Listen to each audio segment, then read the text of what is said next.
Today I'm going to show you how I use reference photos to do my paintings. This is a photo I took from a place in Scotland. It's not an amazing photo, but it's okay. It will do enough for what I need. I don't have to have an amazing photo to use for reference.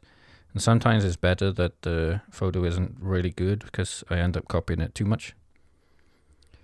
So I start by blocking in some shapes. I'm not too concerned with the colors. I just want to match them roughly. So, for example, the mountains are kind of a bluey grey color. So just pick anything that roughly matches for now, and you can change it later. As you can see, it doesn't take long to get the rough idea in. It doesn't have to match, but you can certainly tell that I've used the reference. And again, I'm not too worried about the colors, just the rough shapes.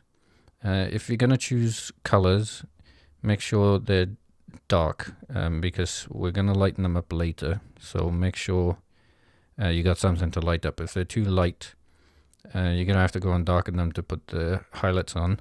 Or even worse, you'll put the highlights on and they'll be too bright because the underneath is too bright and you'll have no choice. So make sure all this color is a bit too dark. So if you can see now, it's the whole thing's looking fairly dark, but at the end it'll be much lighter.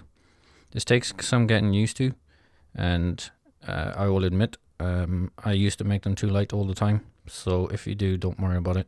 You get used to it. It's kind of just knowing that eventually, after a few layers, it will get lighter. So one thing to note, there's a lot of rocks in this photo, but there's no way I'm going to attempt to paint those. I just want to suggest that it's got a lot of rocks in. So I put still quite a few, but not half as many. Make sure you overlap the rocks. That's very important. If you can have a few individual ones, but you need to have them in clumps. Otherwise it looks odd because rocks always come in clumps. So now I'm on to the highlighting stage. You're going to make sure you pick where the light's coming from. When you look at reference photos, it's always not that obvious where the light comes from. If you look at the mountains in the background, you can kind of see they're coming from the right. So whatever the photo has, just pick a direction and stick to it. Because the sun kind of comes from everywhere, sometimes it's confusing. So in the painting, we need to make a proper decision, otherwise it won't really work. So I kind of just picked to the top right-ish, and that will do. And hopefully I stick to it. Sometimes I forget, and it's quite easy to do. Sometimes I put the shadows the wrong way, and hopefully I catch them before I finish. So we're on to making everything have a highlight so you know which way the sun's coming from. Fairly simple. I'm not really watching the reference much anymore, so it was mainly for the big shapes at the start. From this point I'm pretty much making it up, so I could probably turn my phone off, and I will before I finish it. It's a good idea to carry on painting for a while and not look at the reference too much while you add some more things, because otherwise you'll just end up copying, and we don't want that. I mean, you want your own unique painting. You can still tell where it came from, but you don't need to every little detail. It's not that important.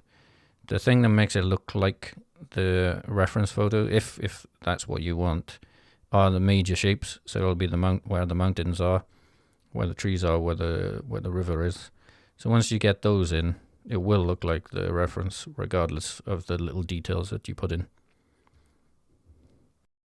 So for the river, it's a fairly simple process of dark blue and then slightly lighter, and to almost white. You can do white as well if you want, but I always got a little bit below, so then I can put some highlights on at the end. So I'm doing some of the details here, some of the beachy parts of the painting. Fairly optional, you don't have to do those. but I thought it'd break up the grass quite nicely. I'm slowing down here because I'm having a look at the reference to see if there's anything else of interest that I want to take. There's not much more really, so I'm starting to just make things up now. We need to highlight the rocks. I noticed the rocks are kind of orangey, so I'll change those in a minute. I'm adding some more highlights for interest, only in certain spots. You gotta make sure that if you do something unique somewhere, not to put it everywhere. Putting some highlights in the background, so where the sun hits it. It doesn't really do that in the photo, but you want to do that to highlight some areas, especially where there's negative space, which is kind of in between the trees. It's just a trick that you can do most times, is the contrast between the dark trees and some highlights in the grass is really nice. I'm putting a bit of detail there just to break up that big shape in the background, and it makes it look more interesting, having a few things pop out. So I'm changing the color of the rocks generally to like a unsaturated orangey color.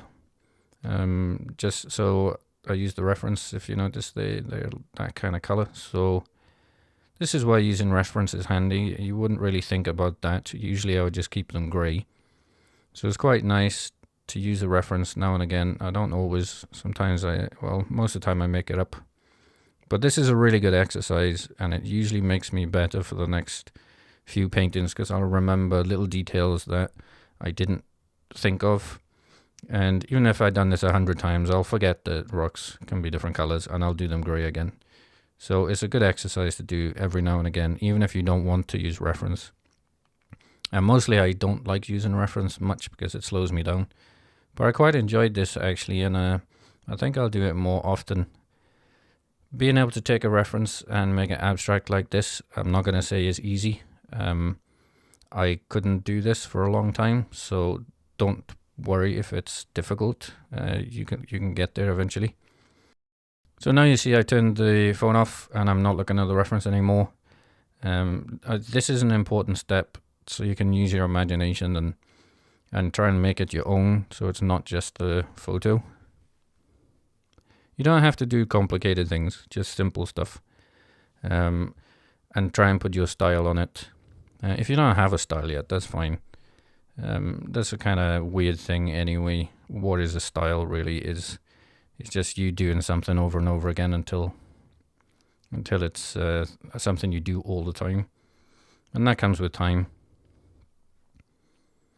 So I'm putting in the details that I usually do, little flowers and things like that. I didn't put big ones. Usually I put lots of flowers to make them stand out.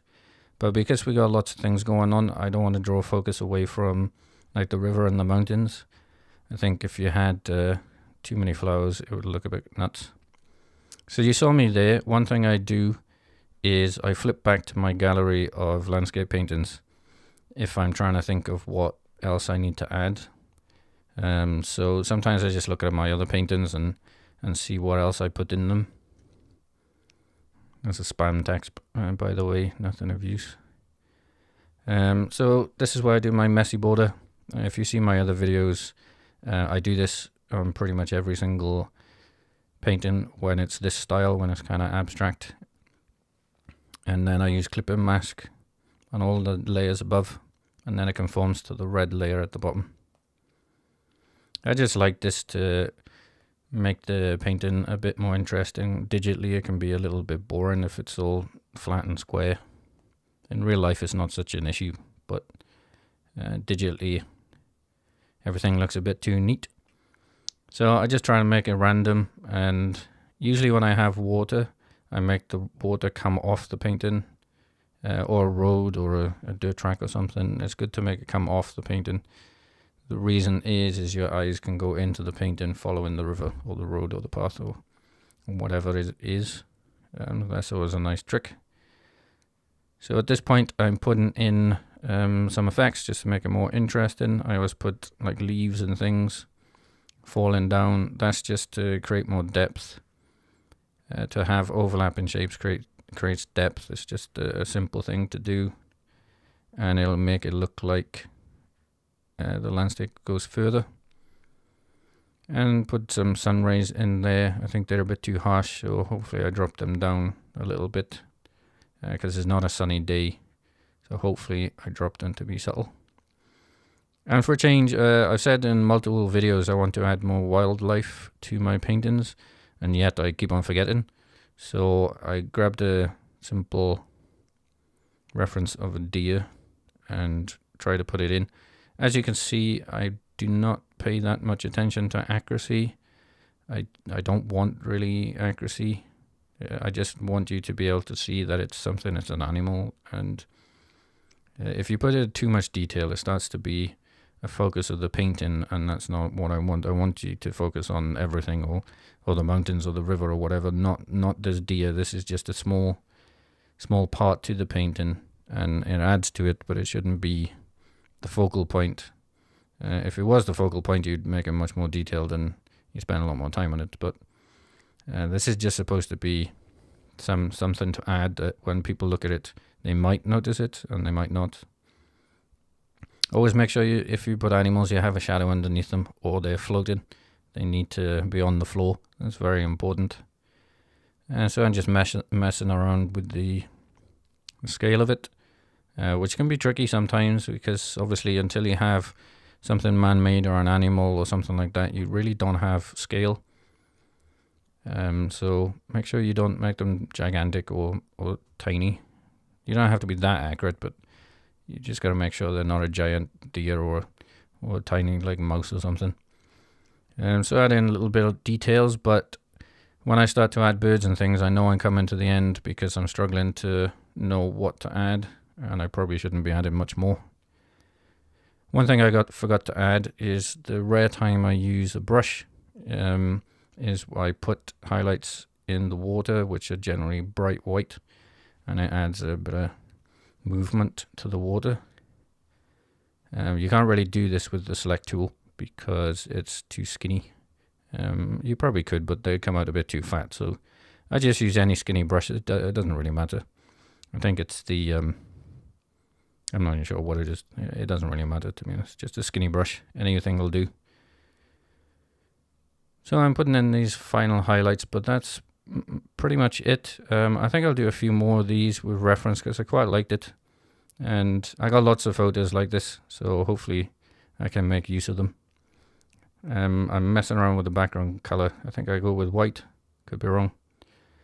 Yeah. Okay, that's about it. If you found this useful, please subscribe and like. It's very helpful. And thanks for watching, and see you in the next one.